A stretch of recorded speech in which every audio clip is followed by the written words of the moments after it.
आपको श्री गोपाल नारसन का नमस्कार।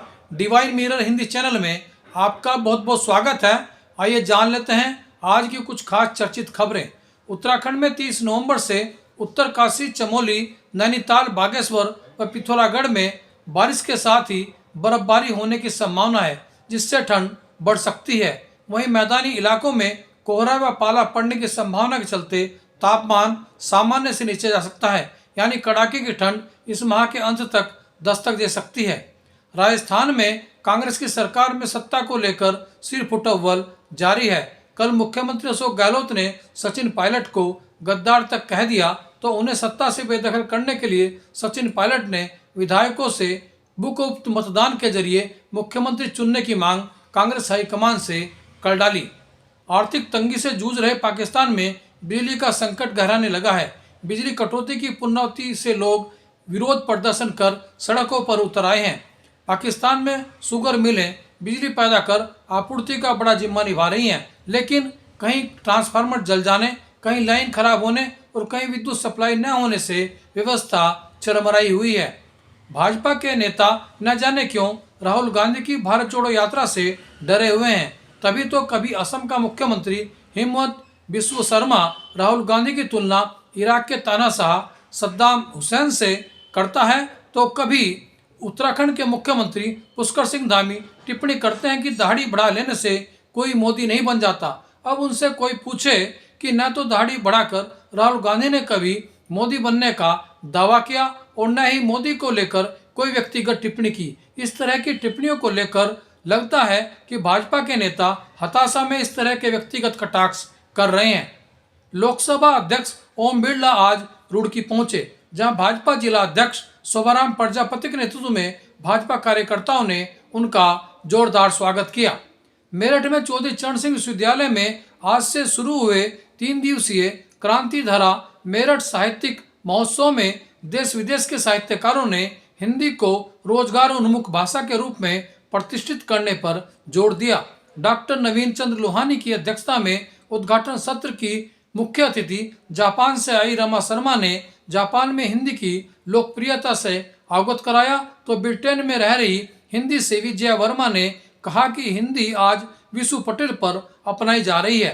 विजय पंडित के संयोजन और राम गोपाल भारती के संचालन में हिंदी का बढ़ता वैश्विक स्वरूप व डिजिटल युग में पुस्तकों से बढ़ती दूरी पर परिचर्चा में डॉक्टर चंद्रशेखर शास्त्री, डॉक्टर विदुषी शर्मा आदि ने भाग लिया।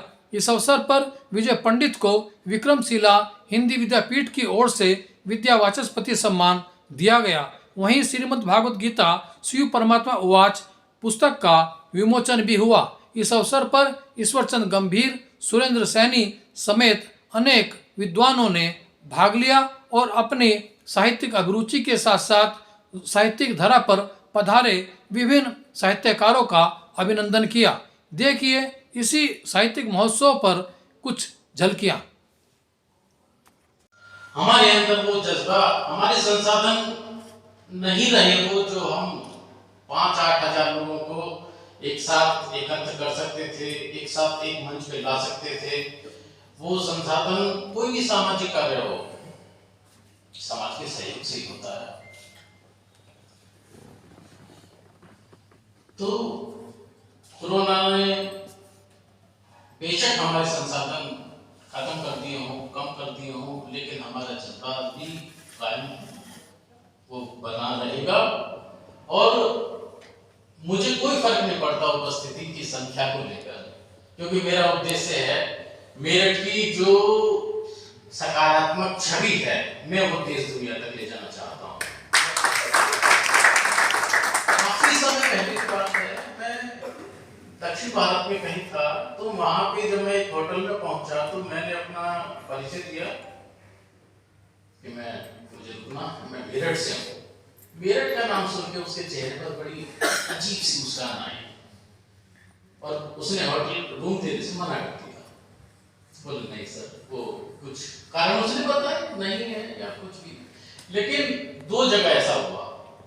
तीसरी जगह फिर मैंने अपना वास्तविक परिचय दिया, भाई मेरा ये परिचय है। मुद्दा प्रारंभ में होना नहीं चाहिए था संख्या बल का, लेकिन मैं पहले यहीं से शुरू करता हूँ कि शेरों की भीड़ नहीं हुआ करती।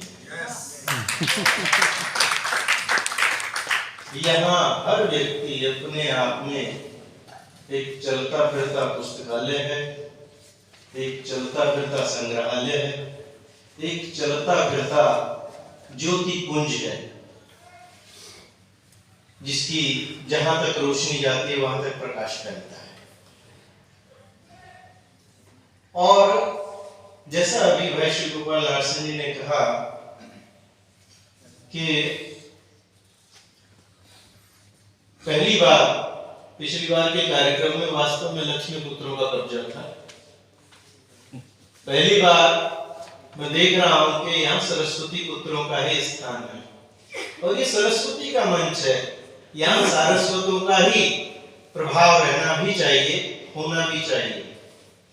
निश्चित रूप से यह कलयुग है, कलयुग में प्रभाव है लक्ष्मी का, कुछ संभव नहीं है, लेकिन लक्ष्मी को ऊर्जान्वित करने वाली वह सरस्वती मार्ग से लिखी हुई ही नहीं तो उन्होंने सोने में सुगंध पैदा नहीं की। सोना सबसे बहुमूल्य धातु है, लेकिन उसमें सुगंध नहीं होती। मैं सबका अभिनंदन करती हूँ, राम भारती जी का और पंडित जी का, विजय पंडित जी और आचार्य हरवीर सिंह नेपाल से, डॉक्टर गोपाल नारायण सिंह और पूनम पंडित जी, डॉक्टर राम गोपाल भारती और विजय पंडित जी और डॉक्टर नवीन लोधी जी। क्योंकि जब भी मैं मेरठ आती हूँ तो मेरठ यूनिवर्सिटी को नमन करना ही होता है, मेरठ तो आना ही होता है और मेरठ में ही ये विद्यालय है, उन्हीं की दी हुई ये हम लोगों को संस्कार मिले हैं, आचरण मिला है। और यहाँ पर जब आप कहीं विद्या प्राप्त करते हैं उसका असर तो आपके ऊपर होता है, फिर कुछ अपनी भूमि को, अपने देश को देने का भी समय आता है। अब 51 वर्षों से मैं वहाँ रह रही हूँ, वहाँ पर मैंने 15 वर्षों तक बच्चों को हिंदी पढ़ाई, जो कि बच्चे वहाँ पर जिनके माता पिता हिंदी नहीं बोलते वो बच्चे भी हिंदी सीखते हैं।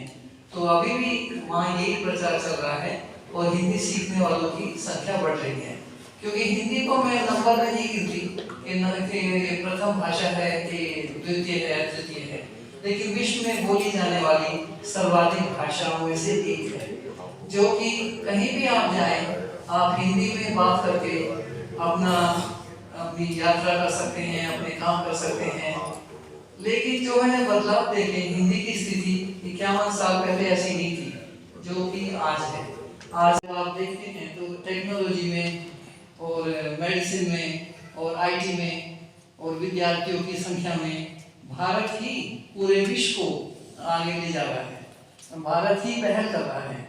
और बिना भारतीय डॉक्टर्स, भारतीय अपने इंजीनियर्स, भारतीय आईटी, इनके बिना विश्व नहीं चल सकता।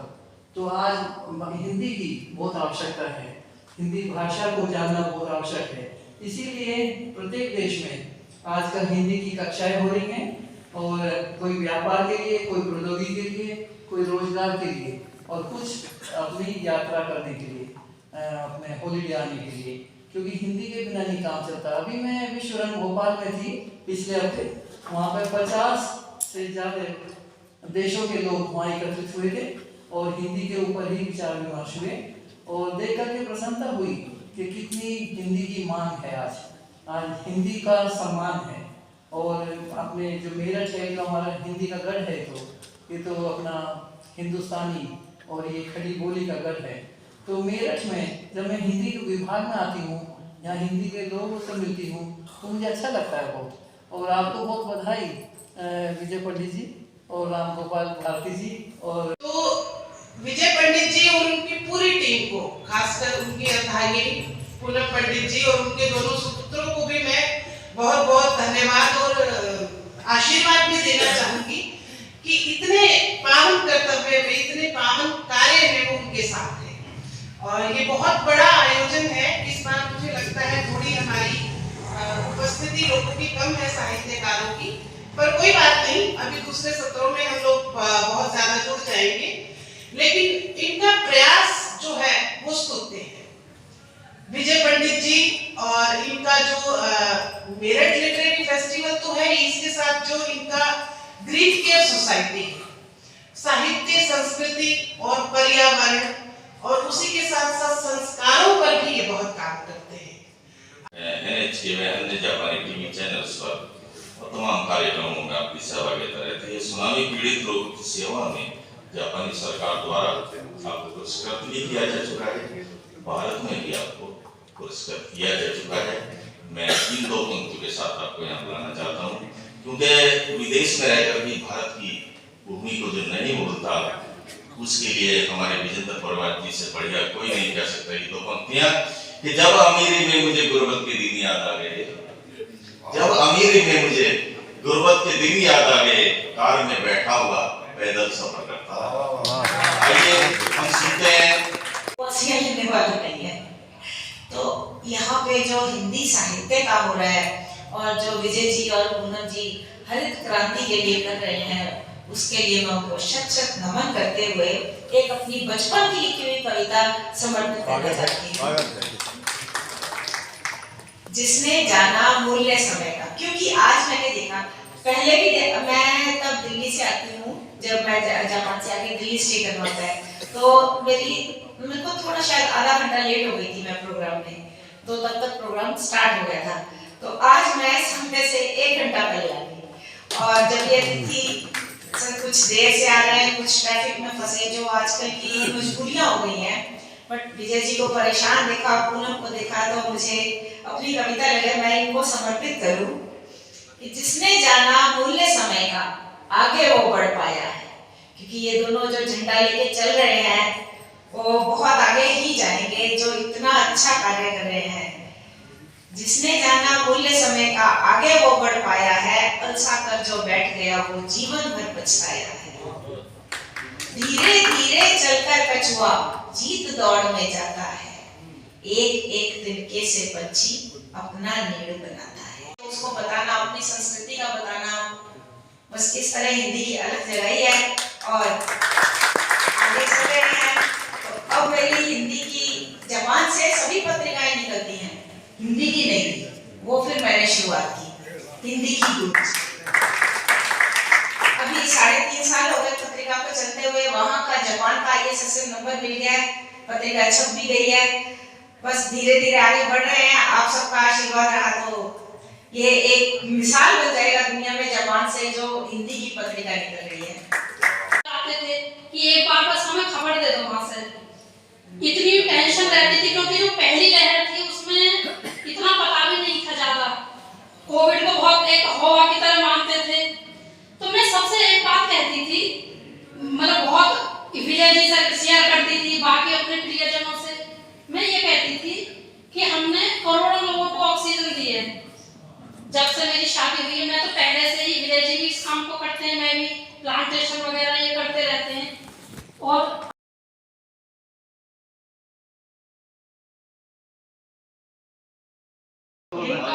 ये तो पुराना उधार है भैया, जो चुका रहे हैं। लो जी बात। तो मैत्रेय जी का आशीर्वाद है। उसको भी कल के साथ आना है, बस जरा सा मुस्कुराना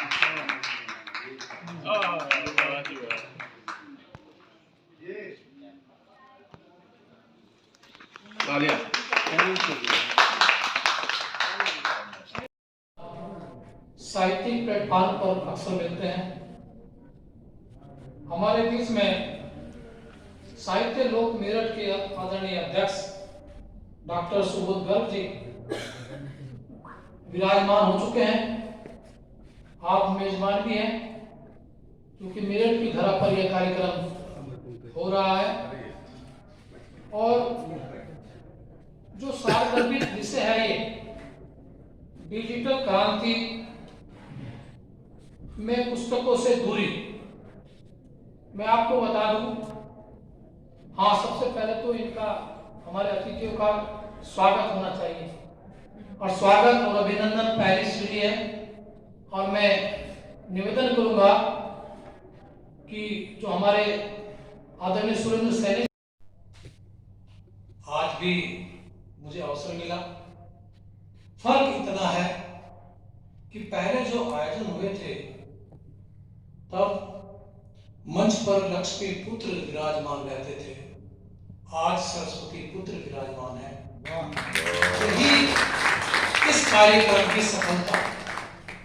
जिस कार्यक्रम का संचालन मेरे बड़े भाई साहित्यकार रामगोपाल भारती कर रहे हो, जिस कार्यक्रम की अध्यक्षता हमारे अग्रज और इस विश्वविद्यालय के हिंदी विभाग के हमारे सर्वे सर्वा डॉक्टर नवीन लोहानी जी कर रहे हो, जिस मंच पर नारी शक्ति के रूप में दो देशों से रमा और जया विराजमान हो, जिस मंच पर मेरे हिंदुस्तान के आचार्य चंद्रशेखर हो, जिस मंच पर नेपाल की धरती से आचार्य यहाँ पर विराजमान हुए हों, और जहाँ पर्यावरण को संरक्षित करने के लिए एक हिंदी सेवक के रूप में, एक साहित्यकार के रूप में, एक रचनाधर्मी के रूप में डॉक्टर विजय पंडित हों,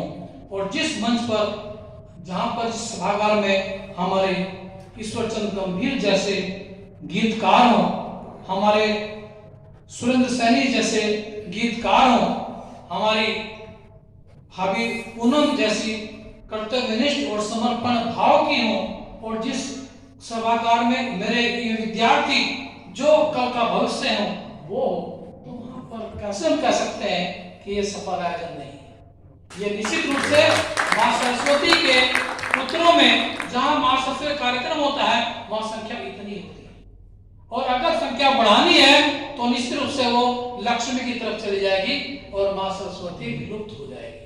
तो हम वो नहीं चाहते, हम लक्ष्मी का कार्यक्रम नहीं सरस्वती का कार्यक्रम चाहते हैं, और इसीलिए मैं मानता हूं कि इन 3 दिनों के अंदर जो विचार मंथन होगा वो विशुद्ध साहित्यिक होगा, और हम उस पर चर्चा कर पाएंगे और सफल चर्चा कर पाएंगे।